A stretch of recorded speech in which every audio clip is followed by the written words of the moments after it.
Hello, everyone. Welcome inside the Coach's Corner, sitting alongside LWC Archery Coach. Haven't got to say that enough yet. It's new. Mike Willis. And Mike, getting ready to kick off your 2018-19 season. For those of you who don't know archery, and I admit I'm one of those guys, Mike's going to teach us a lot in this episode. But it's a little bit like cycling in the fact that there are different disciplines that you have, and it's spread over the entire year. Am I correct? You are correct. There's 3 different disciplines that spread over an entire year, and we start out with what was known as 3D. Mm-hmm. So it's the foam animals, and that's what it'll last through the month of October, and we'll have a small break, and we'll head into indoor paper, and then another small break into outdoor target. All right, let's start with 3D because that's the one that's the season we're in. That's what's starting this weekend. 2 different events over Saturday and Sunday, 2 different locations, Barbourville, Kentucky, Williamsburg, Kentucky. First, let's talk about the Barbourville event on Saturday. It's a regional competition. Who's in Lindsey Wilson's region that we would know? I just received stake assignments just today, so I was able to... And what's a stake assignment? Stake assignment is like your starting point, which target you start on, which group you shoot with. All right. And it looks like Lindsey Wilson, University of Cumberland, Union College, Campbellsville University, and Kentucky Christian. That looks like that made up this region. It is known as the Southeast region. And then, so we'll tee up all at the same time. The stakes will have look like a number of 4 archers per stake, and then it's a 20 target round. You have a morning session and another session in the afternoon for a total of 40 targets. That will take place on Saturday as part of our USCA, USAA regional. Then on Sunday we'll load the bus and just travel a few minutes down the road for University of Cumberland for the MidSouth Conference shoot-offs. And how that works is they use your regional score, and they'll survey the regional score, and they'll take the top 5 individuals out of every discipline. That's a Mid-South Conference representative. Okay. And on Sunday, you will shoot in a head-to-head scenario for conference honors. Okay. And the schools that you just mentioned that is in our region just happen to be also in the Mid-South Conference as well. So basically, you get to know your area, who you're competing against. You do, and it won't be much trouble to decipher who the top 5 of those disciplines will be. So when the results come out from the region, they'll just pull the top 5 people, and on Sunday you'll get the head-to-heads, plus you'll get the team shoot-offs and mixed doubles. All right, so when we talk about foam animals, they are just that. Yes. They're foam things made up that look just like animals. But there's different types of bows involved with shooting. How many different types, and what are they? There's 4 different types. There's a division called basic bow. There's a division called Olympic recurve, or we refer to it as recurve. Mm-hmm. There is bow hunter class, which is a compound bow with fixed pins, and then there's a compound class, which is a compound bow, open setup, unlimited stabilizer length, single pin adjustable sights, magnification, just kind of a freestyle type class, which has a lot of numbers. That and the bow hunter have a lot of numbers in it. So it's the most popular 2 of the 4, and so, but you're paired up with individuals in each specific discipline, and then you go head to head with all those in that discipline itself. Which of the 4 do you consider the most difficult, or is there one? Are they pretty equal? Well, coming from a large compound background, I like to think the compound open's the most difficult. But as I've been through some of the practice with our recurve guys.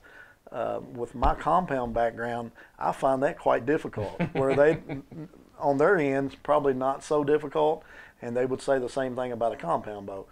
So there's just a lot of technical things with the recurve and the compound open class, and so you get a lot of minor, small adjustments make big dividends. So I would still say, on my end, recurve would be most difficult. We're visiting with Lindsey Wilson, archery coach Mike Willis. First year program. Coach, usually when you're in the startup phase of a program, there's not great expectations going into against programs that have been around for several years. I don't want to put you on the spot, but what kind of expectations do you have? But I'm going to.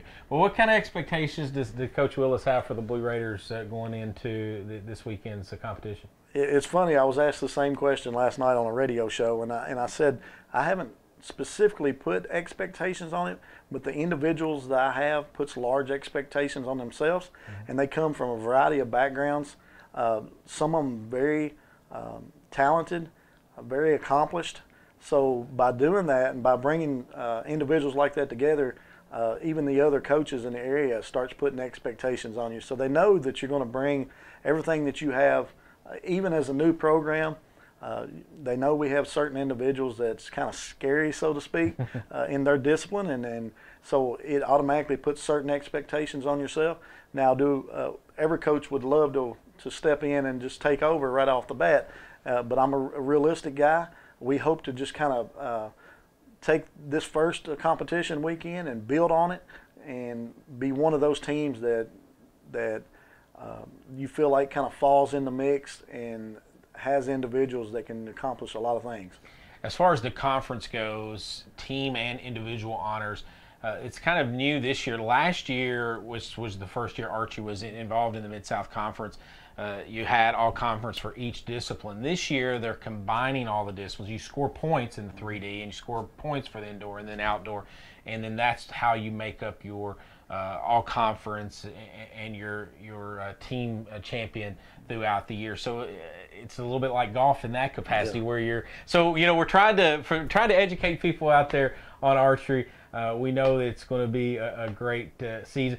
I'm assuming, since it's a first-year program, and correct me if I'm wrong, I'm wrong all the time, but I got to think that you probably have almost entirely freshmen on this yes, group. we do. We do have 2 walk-ons that are sophomores out of our 19, so it gives me 17 freshmen. But out of those freshmen, as we learned last night talking amongst each other, we have some that's had 8 and 9 years experience. Probably the norm is right at 4 years experience on a competition level, some sort, maybe high school or outside on a national circuit. So having all freshmen doesn't really scare me. It just means you get to coach them for 4 years. You're right. It builds your program for longevity, so to speak. Now you've coached, you've competed nationally.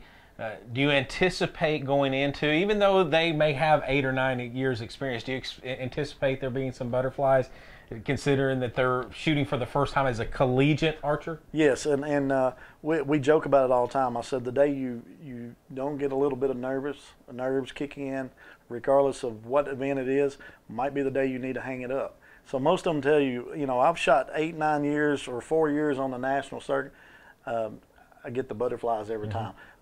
Myself as a coach, I get the butterflies for them, and it just the hard work's put in, the type of individuals you have, and you want them to do well. So you kind of get nervous for them. They'll be nervous for themselves. They were joking last night. Said, "What if we miss the first target?" And I said, "You better not." But so, all right. Last question. I'll let you get out of here. How many, on average, and I know it's going to vary from athlete to athlete, but on average, how many arrows do your guys or gals shoot per day? Per day, practice? I would say with you working in classroom time and other activities that take place, our group has been pretty good. I would say a minimum of 100 a day. A lot of the individuals we have has been pretty routine with coming into the range, shooting a little bit of individual work, and then also having the team practice in the afternoon. So if you accumulate those number of arrows they've shot throughout the day, it's a pretty large number. If they don't put in a certain number of arrows a day, I'll start asking questions. Where you been, but we've done some things for score that gives me an indication of where they're at. And so I use those as firepower, so to speak, with practice, and so they've done very well. I feel like they're prepared. They will be nervous because this is new for all of them, even at the collegiate level. So, but we're excited and we're ready to go. I said that was the last question. I'm going to ask one more because it just popped in my head. At this 3D event that's coming up over the next this weekend, how far are they out from the target? Well, depending on the discipline or the class that you're in, your basic bow and your Olympic recurve is a 30-yard max. Your bow hunter is a 40-yard max, and your open is a 45-yard max. So on average, you'll have a few short and definitely a few long, but on average, you take anywhere from 6 to 8 yards off the maximum. That's typically your average yardage per target. Sure. So over 20 targets, you'll have a little bit of both. And yes, the targets that they're shooting at, the 3D targets are molded as animals, but there's a small window where you score. So it's not if I hit any part of the target I score. Is that correct? Right. Well, if you hit the target itself, it's 5 points. Okay. But if you hit the scoring zones, there's 3 different rings on the scoring zones. You have what's called 12 ring, which is very small. It's about the size of a quarter. And then you typically have a 5 for 40 yards out. I should say size of a quarter. Okay. You typically have a 5x5 circle that is the typical 10 ring, and it's the same size on every target, regardless of the target size itself. Mm-hmm.